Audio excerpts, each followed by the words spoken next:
श्री गुरु पद युग बंद के हरि चरणा चितदान। श्री हरिवंश पुराण कथा कौमती प्राणिन को फल देत जो पाप पुण्य अनुसार उनकी कथाएं अनुपये मुद मंगलदाता। बोलिए श्री कृष्ण भगवान की जय। मोर मुकुट बंसी वाले की जय। राधा कृष्ण बलदेव की जय। मन वृंदावन में जाए बसियो, चाहे मान घटो चाहे रोग। पूज्य माने रते तस मिलो के देवे रथ ईस्तते। प्रमामते सुनतात सुग्रम प्रभावदत्त सूत साधविति। ईश्वर स्वर वरम घोषेण नरदमाने महावृषे। जयति सुविप्रसूतता गरज चतुर्गेषु च। रणाडगमनायतं समुत्पत्ते देवऋषि नारदा प्रभु। कान्त्याय चन्द्रोपास्ततूर्णे त्रिपुरं पुरमागतम्।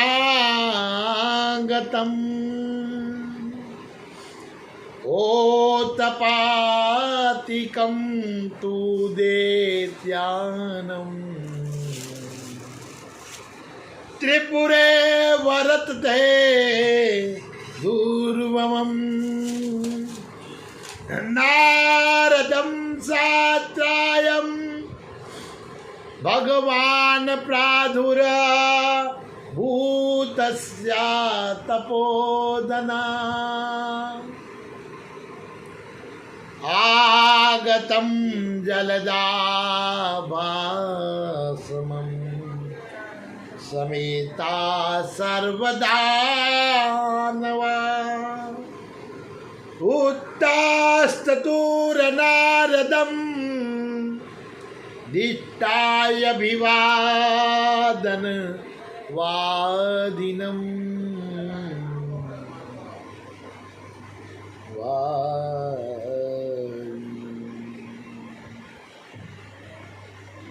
तेषामसु पूजा पूजारया प्रतिग्रातपोधना। नारदासुकमासिना कांचने परमासने। मयस्तो सुकमासिना नारदे नारदो भवे। यथारयं दानवे सार्थमासिनो दानवादिते। बोलिए श्री कृष्ण भगवान की जय। श्री गुरु पदयुगबंद के हरि चरणाचितदान। श्री मत्स्य पुराण कथा कौमती। प्राणिन को फल देत जो पाप पुण्य अनुसार उनकी कथायनोपय मुद मंगलदायक। बोलिए श्री मत्स्य भगवान की जय। बोलिए एकादशे निर्जला भगवान की जय। बोलिए परमपिता परमात्मा की जय।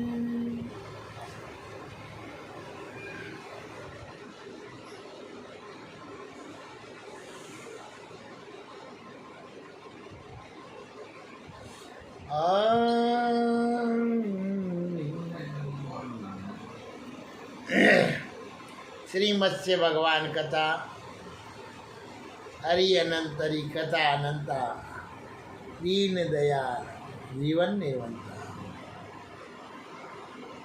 देवताओं सहित शंकर जी का त्रिपुर पर आक्रमण और त्रिपुर में देव ऋषि नारद का आगमन तथा युद्ध अर्थ असुरों की तय। मत्स्य पुराण कथा 134वां अध्याय। भगवान की कृपा बड़ी निराली है। सूत जी कहते हैं, ऋषियों इस प्रकार उस लोक पूजित रथ पर आरूढ़ होकर जब महादेव जी त्रिपुर पर आक्रमण करने के लिए प्रस्थित हुए, उस समय प्रमथगण ठीक है, ये त्रिपुर शरीर है, सूक्ष्म शरीर पुरुष रूपी और उत्तम शरीर ब्रह्मांड रूपी। इस पर त्रिपुर का राज है भोलेनाथ बाबा का, जो प्रभु के त्रिपुर को खुश नहीं रखता है, उस पर महाकाल भोलेनाथ जी आक्रमण कर सकते हैं। ये त्रिपुर नगरी पर मैं नहीं आना चाहिए। ये मैं राक्षस है, उसकी शांति हमेशा रखना चाहिए। धनी धन के द्वारा, ताकतवर तन के द्वारा और ब्राह्मण शूद्र वन के द्वारा भगवान के सेवक, जगत के सेवक और धर्म कर्म के द्वारा अपना जीवन को प्रभु के अर्पण कर देना चाहिए। सब प्रभु की माया है, इसी में जीवन की काया का कृपा का ज्ञान है। तो सूत जी कहते हैं,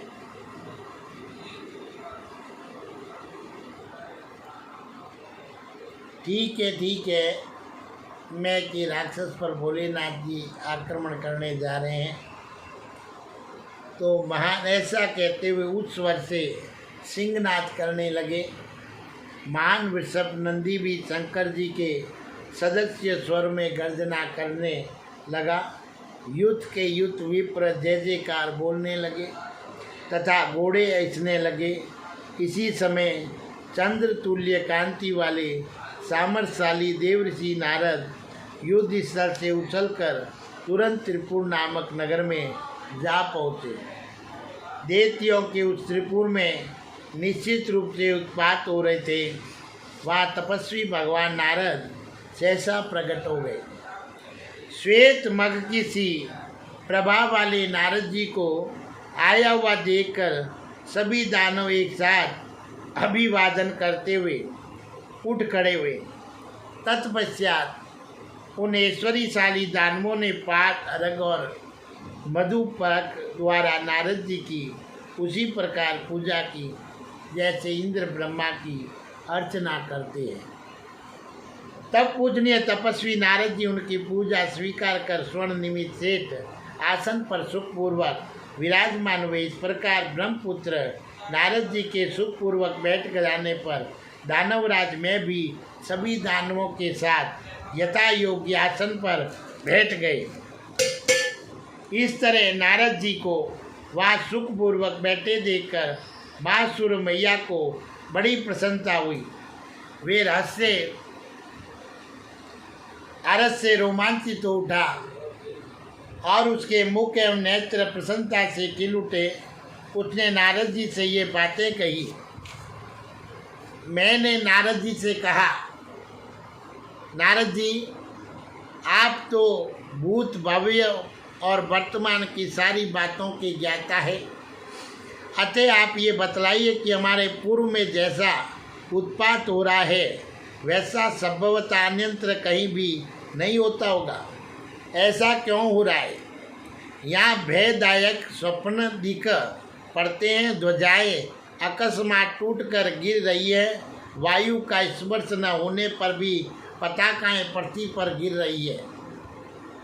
वायु का स्पर्श न होने पर पताकाएं पृथ्वी पर गिर रही है और पताकों और फाटकों सहित अट्टालिकाएं नाचती सी कौपती सी दिखती है। नगर में मार डालो, मार डालो, ऐसे भयावने शब्द सुनने में आ रहे हैं। इतना होने पर भी नारद जी भक्तों को अभय प्रदान करने वाले स्थाणु रूप वरदायक एकमात्र शंकर जी को छोड़कर मुझे इंद्र सहित समस्त देवताओं से भी कुछ भय नहीं है। विनिष्पाप भगवान इन उपद्रवों के विषय में आपसे कुछ छिपा तो है नहीं, क्योंकि आप तो पूर्वोक्त वर्तमान के अंतरिक्ष भूत और भविष्य के भी यथार्थ ज्ञाता है। मुनि से ये उत्पात हम लोगों के लिए भय के स्थान बन गए हैं, जिन्हें मैंने आपसे निवेदित कर दिया है। नारद जी, मैं आपके शरणागत हूँ, कृपया इसका कारण बतलाइए। इस कारण में दानव ने अविनाशी नारद जी से प्रार्थना की। ये मैं आ जाता है तो किसी गुरु के पास जाकर और अरदास ना करनी चाहिए, क्योंकि जाने का समय मैं है। इस प्राण छोड़ने का कारण ही मैं है, तो इसलिए नारद जी से मैं राक्षस वार्तालाप कर रहे हैं। तब नारद जी बोले, दानवराज, जिस कारण ये उत्पात हो रहे हैं उन्हें यथार्थ रूप से बतला रहा हूँ, सुनो। दृढ़ धातु धारण, पोषण और महत्व के अर्थ में प्रयुक्त होती है। इसी धातु से धर्म शब्द निष्पन्न हुआ है, अतः महत्वपूर्ण धारण करने से ये सब धर्म कहलाता है। मैं को छोड़िए, धर्म की तरफ चलिए। आचार्यगण इष्ट की प्राप्ति कराने वाले इसी धर्म का उपदेश करते हैं और इसके विपरीत अधर्म अनिष्ट फल देने वाला होता है। अतः आचार्यगण उसे ग्रहण करने का आदेश नहीं देते। वेदोज्ञ का कथन है कि मनुष्य को उन मार्ग से सुमार्ग पर आना चाहिए, क्योंकि जो सुमार्ग से उन मार्ग पर चलते हैं उनका विनाश तो निश्चित ही है। तुम इन उन्मत्त दानवों के साथ मान अधर्म के रथ पर आरूढ़ होकर देवताओं का उपकार करने वाली सहायता करते हो। इसीलिए इन सभी उत्पातों द्वारा सूचित अपशगुन दानवों के विनाश के सूचक हैं। मैं भगवान रुद्र महालोक में रथ पर सवार होकर त्रिपुर का तुम्हारा और समस्त असुरों का भी विनाश करने के लिए आ रहे हैं। इसलिए नारद, तुम्हारे लिए यही अच्छा होगा, इसलिए मानद तुम्हारे लिए ये अच्छा होगा कि तुम महान ओजस्वी एवं अविनाशी महेश्वर की शरण ग्रहण कर लो, अन्यथा तुम पुत्र और दानवों के साथ यमलोक के पथिक बन जाओगे। इस प्रकार देव ऋषि नारद दानवों को उनके ऊपर आए हुए महान भय की सूचना देकर पुनः देवेश्वर शंकर जी के पास लौट आए। इधर नारद जी मुनि के चले जाने पर दानवराज में दानव ने वह उपस्थित सभी दानवों से इस प्रकार सुर सम्मत वचन कहना आरंभ किया। दानवों, तुम लोग सूरवीर हो और पुत्रवान हो और जीवन में सुख का भोग करके कृतकृत्य हो चुके हो, अतः देवताओं के साथ डट कर युद्ध करो। इसमें तुम लोगों को किसी प्रकार का भय नहीं मानना चाहिए। असुरों देवताओं को जीतकर हम लोग देव सभा के सभासद हो जाएंगे, अर्थात देव सभा अपने अधिकार में आ जाएगी। तब इंद्र सहित देवताओं का वध करके हम लोग लोकों का उपभोग करेंगे। तुम लोग युद्ध की साज सजा से विभूषित हो, कवच धारण कर लो और हथियार लेकर तैयार हो जाओ तथा हाथ में शस्त्र धारण कर अटालिकों पर चढ़ जाओ। और दानवों, तुम लोग इन तीनों पुरों पर यथास्थान सजग होकर बैठ जाओ, क्योंकि देवगण इन तीनों पुरों पर आक्रमण करेंगे। और शूरवीरों, यदि देवता आकाश मार्ग से धावा करे तो तुम लोग तो उन्हें पहचानते ही हो, तुरंत उन्हें प्रयत्न पूर्वक रोक दो और बाणों के प्रहार से विधीन कर दो। इस प्रकार दानवराज मैं धनु पुत्रों से सुरगण रूपी हाथियों को रोकने के लिए बातें बताकर सहसा उस त्रिपुरपुर में प्रविष्ट हुआ, जहाँ की स्त्रियों का मन भय के कारण उद्विग्न हो उठा था। तदंतर वह चांदी के समान निर्मल भाव से भावित होकर सुंदर वाणी द्वारा दिगंबर भगवान शंकर की पूजा कर उन कामदेव के शत्रु तथा अंधक और दक्ष यज्ञ के विनाशक देव देवेश्वर की शरण में आ गए। यद्यपि शंकर जी के तृतीय नेत्र में उद्दीप्त अग्नि का वास है, तथापि उन चंद्रशेखर के ध्यान में ये बात नहीं आई कि ये दानव शरणागत होकर अभ्यप्रद प्राप्त करना चाहता है। अतः उन्होंने उसे अभीष्ट वरदान दे दिया और जिससे वह दानव निर्भय हो गया और आग से भी सुरक्षित रहकर जीवित बच गया। ये मैं कोई राक्षस भगवान के समय प्रकृति में उत्पन्न हुआ और वो अपनी बुद्धि से सबको लड़ा दिया और खुद जाके एक अधिकारी मैं पद प्राप्त कर लिया। तो इसलिए सबके जिसके जीव के अंदर में मैं आ जाता है, उसके अंदर समझो मैं राक्षस ने आक्रमण कर दिया और त्रिपुर को, इस बंगले को गिराने की तैयारी करवा रहा है और अपना अधिपति मान रहा है। तो अपने बुरे मार्ग पर जाएंगे तो आगे अपना जीवन बुरा होगा और मैं के द्वारा अपने को मुक्ति प्राप्त नहीं होगी और नरक भी प्राप्त नहीं होगा, ब्रह्मांड में वायु में भटकते रह जाएंगे। इसलिए इस जीवन की रूपी मैं को इसमें आने न दें और जीवन के अंदर अपना जीवन हरि अनंतरी कथा अनंता दीन दयाल जीवन में बनता। बोलिए श्री कृष्ण भगवान की जय।